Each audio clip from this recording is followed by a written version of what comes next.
یه غلامرضا میتونه 10 تا زامبی و 5 تا جادوگر رو بزنه؟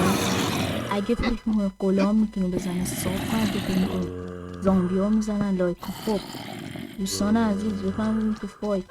آقا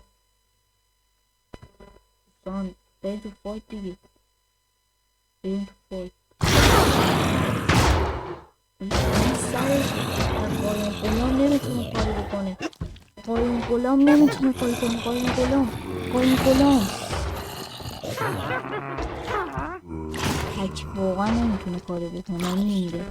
بدبخت رو نگاه میمیره، بیچاره ناگو میمیره.